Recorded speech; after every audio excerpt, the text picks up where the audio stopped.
Okay, we're going to have a look at our zipper pocket now. We're putting quite a big zipper pocket in both of these bags, given that the small one is actually quite a small bag. It's quite a big zipper pocket for a small bag, but I like a zipper pocket that can hold plenty. I'm obviously doing mine for the bigger bag, so I have my zipper facing panel, my 2 zipper lining panels, and I'm using this brightly coloured fabric for my lining. For the lining of my pockets anyway, my lining is actually grey. And you'll need your number 3 zipper. So let's start with marking out our zipper facing panel. So I've already done some of the markings. I'm marking a line centrally across the middle from short end to short end, and that's 1 inch away from either side because this is a 2-inch wide panel. And I've made another line that is 1/8 of an inch below and 1/8 of an inch above, which gives me a 1/4 inch just over. It's just, actually I don't think that is 1/8 of an inch. It looks a little bit big for 1/8 of an inch, but no, it is. Gives me a 1/4 inch gap between the two. I've then made marks that are 3/4 of an inch in from either end. Check your measurements in the pattern because they're not the same for both bags. And at the end of each of these, this rectangle that we've just created, I'm just going to add a triangle, which will help me with my cutting. Now, if I'm honest, I don't usually do that, but because I've done hundreds and thousands of pockets over the years, but you can see there's just a little triangle. Let me just turn the big light on because it feels like it's a bit dark here. Let's find the thingy that turns the light on. Oh, suddenly it's gone bright. But you can see there that there's that little triangle just been made into the end of my rectangle, and I've done that at both ends of my rectangle. So we are going to start with our lining panel. Now I'm going to fold my facing panel in half to find the centre, and then I'm going to lay it right sides together with my lining panel centrally, and you'll see there's just a little bit on either end, and it should match up with your central line on your pocket if you've done the pocket centrally, and that's right sides together. And I'm going to stitch along the top line and the bottom line of my rectangle. I'm not going to do those short ends, so I'm just going to drop my needle in right on that corner. You don't want it to go any further because if you do, then you'll end up with a slightly wonky rectangle, and that's not what you want. So just a back stitch at the beginning to secure my stitching. Let's just move the camera up a little bit.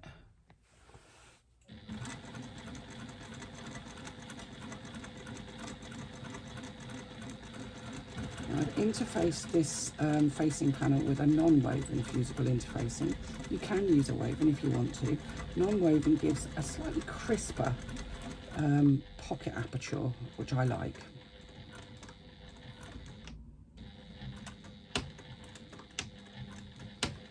Just a couple of back stitches at the end to secure my stitching.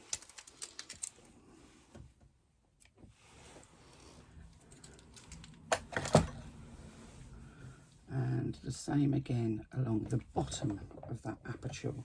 Now your zipper facing panel should be just butting up against the top of your slip pocket.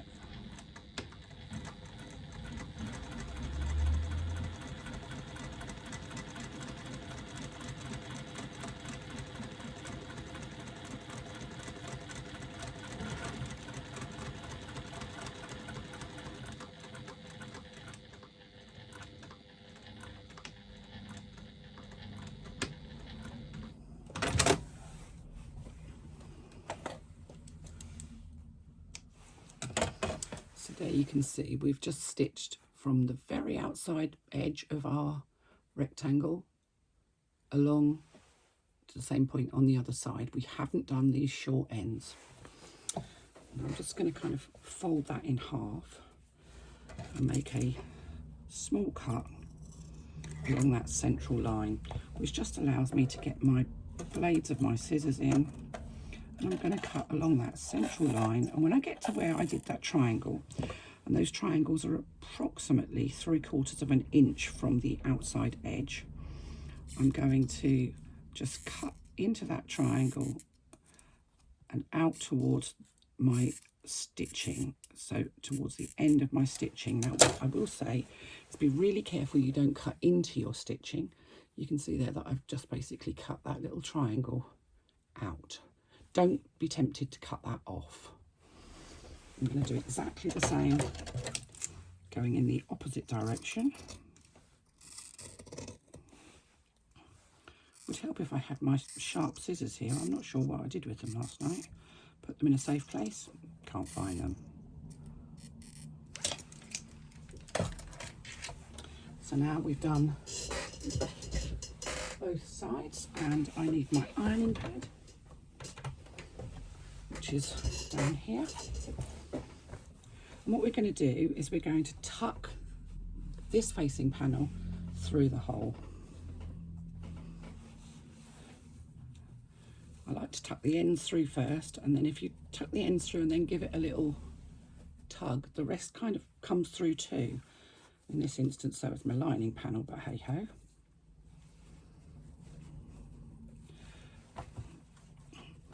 And what I'm going to do, I'm just going to push that underneath there, is I'm just going to finger roll that seam so that the edge of my seam is right on the edge of the aperture. And what we're making is a nice rectangular aperture. Unfortunately, this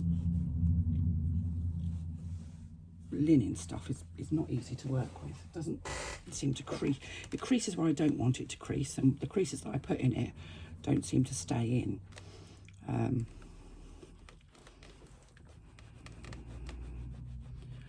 So I'm just going to press that top edge, and then I'm going to work on the bottom edge. Again, I'm just rolling it between my fingers so that that seam is sitting right on the inside edge of the aperture, and you'll find that the ends of your aperture stay nicely rectangular, and that's because we didn't stitch them. Often with zipper pockets you find you get a sort of a pucker at the corner. I'll show you. Let me just put my iron down. You'll often find that you get a sort of a pucker here and here if you stitch it all the way round. Puckering on the front is quite common.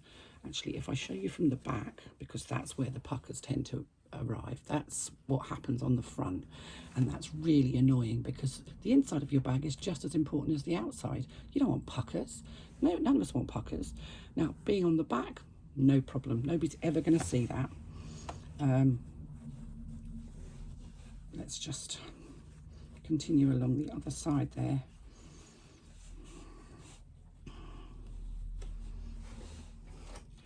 Take your time doing this. It's really important that this looks nice. If you're the user of the bag, which is the bit that you see most of, you see the inside of the bag much more than you see the outside of the bag because it's hanging on your hip. You open your zipper and you're looking into it. So you want it to look good. So there we have a nice rectangular aperture. Let's just press that corner out.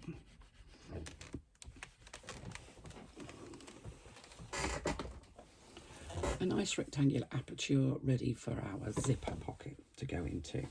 I'm going to pop that out of the way, and I'm going to grab my zipper pocket lining panels and my zipper. So I'm going to take one of my zipper pocket linings right side up, and I'm going to lay my zipper, and this is a number 3 zipper, and I haven't cut to size. I've just buy them standard sort of longish zippers. And I'm going to lay it right sides up so the pull is on the top. So here is the pull and it's facing upwards. I'm going to lay it along that top edge of our lining panel. Now you can clip it in place if you want to.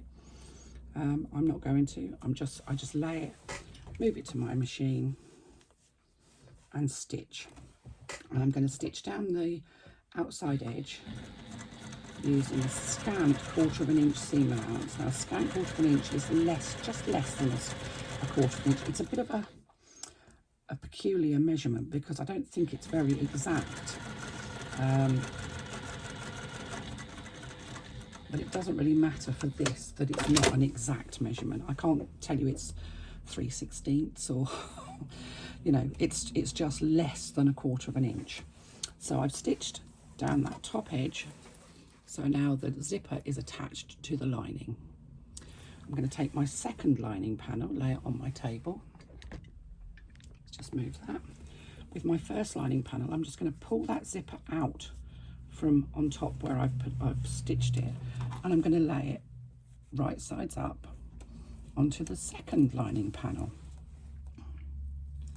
matching the sides, matching the top edge, also matching the sides. So the sides of your zipper pocket panels should be matching. The bottoms will not match. One will be longer than the other. That's fine. That's how it should be. And I'm going to stitch along the side of that zipper, attaching the zipper to the second lining panel, again using a scant 1/4 inch seam allowance. I'm just back stitching a couple of stitches at the beginning and at the end to secure my stitching.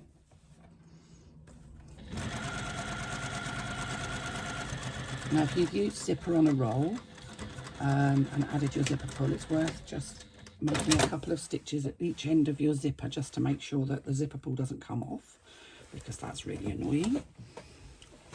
So I'm just going to grab my ironing pad again. Now you can see I have my zipper installed between my two pocket lining pieces, and my zipper pull is actually on what appears to be the wrong side. However, it's actually the right side for us.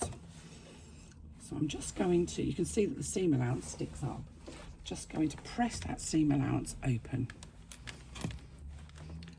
And these are nylon zippers, so they're quite happy to be ironed. If you just stuck your iron on and walked away for 30 minutes, they wouldn't be happy. But you can press a nylon zipper without any problem. In fact, I usually press all my zippers before I install them. I didn't do it with this one, it has to be said. I'm going to turn it over and I'm just going to press the other side too, just to make sure we don't have any.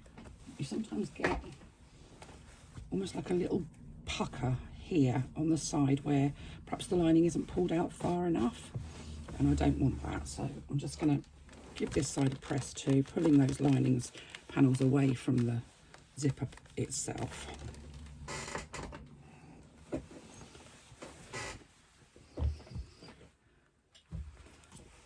Now I'm just going to open up my zipper, and I'm going to just put a stitch across the end there to make sure that those two pieces of zipper, the left and right side of my zipper, stay together. If I don't, then they're likely to open, and I don't want that. Now, I'm right-handed, so I like my zipper to open from right to left. No, left to right, sorry, I'm just left hand, right hand. So I like, when it's closed, I like my zipper to be on the left-hand side, when it's open on the right-hand side. If you're left-handed, have it the other way around. I'm going to take my lining panel, and you can see I've got the two zipper lining panels open.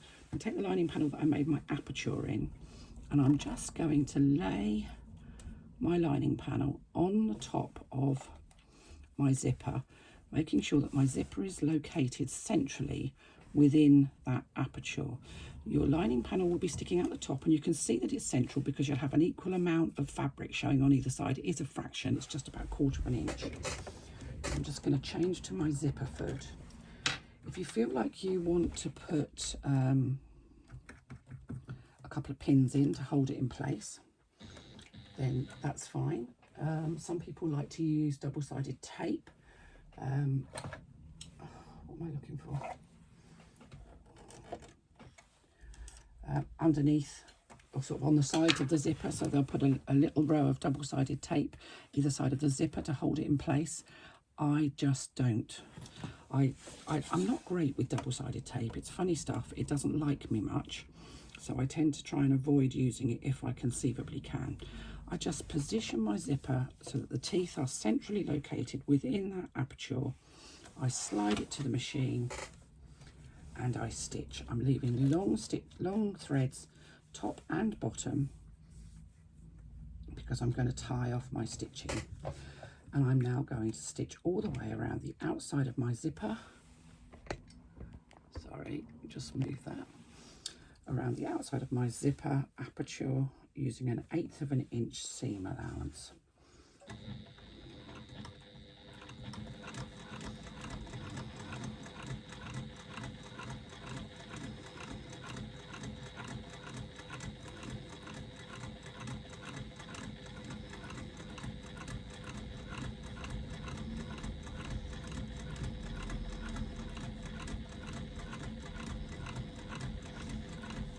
And just because I don't think I've mentioned it, I have a size 14 needle in my machine now, because I don't need the big thick one, big heavy one, because I'm only going through fabric.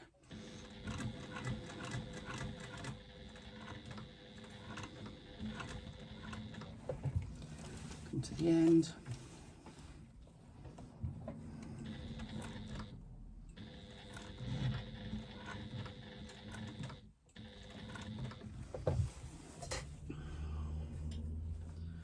And back down the other side.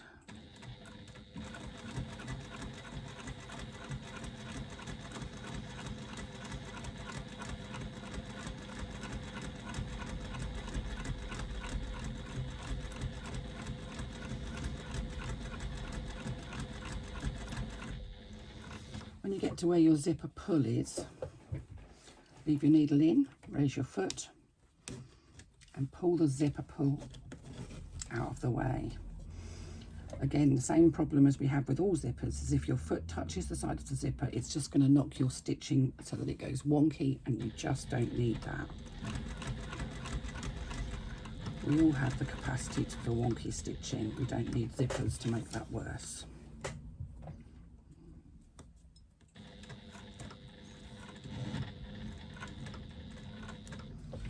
Again, I'm going to try and finish my stitching in the same hole as I started.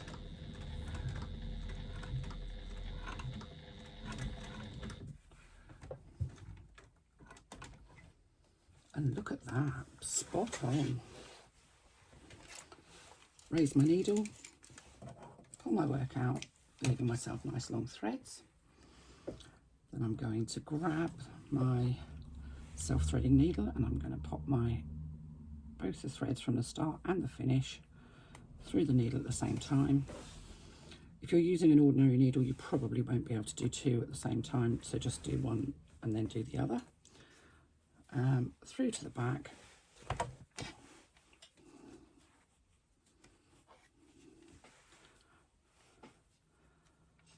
Then tie them off.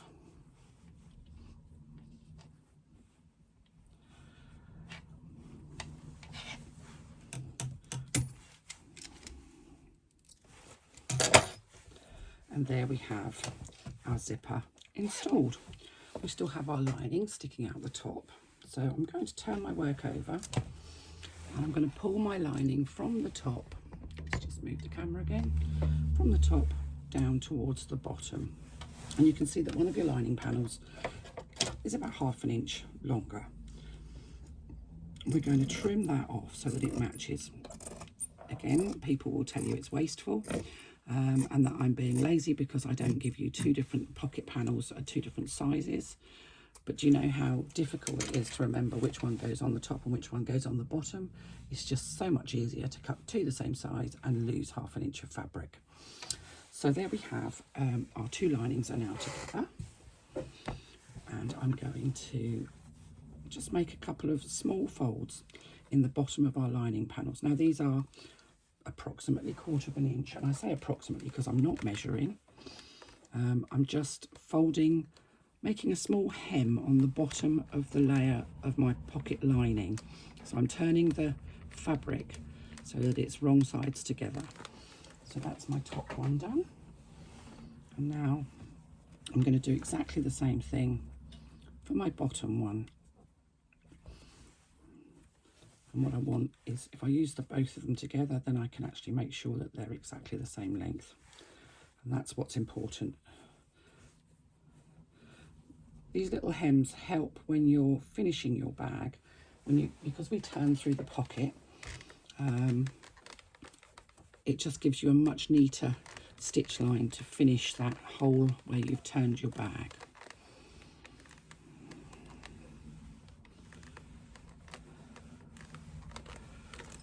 So there we go. I have made my two little hems. To move that out of the way, I'm going to turn my work over again, and I'm going to change my foot back to my normal foot. When I say normal foot, I actually use my Teflon foot all the time, really naughty. And now I'm just going to pull away the side of my lining panel, and I'm going to stitch down here across the facing panel, the zipper, and my lining panels, which will secure everything together. A couple of back stitches at the beginning. Try and make sure that you don't unfold those hems as you come down and over them. Sometimes my foot will catch in them and unfold them. So just give them a little hold to make sure they don't unfold. And you can trim off any excess seam allowance, any excess zipper that you've got, because we don't need that. We're then going to do exactly the same on the other side, and I'll start at the bottom this time and stitch up.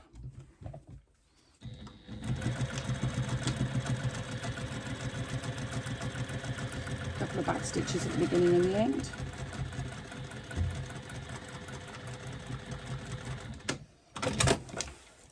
And trim off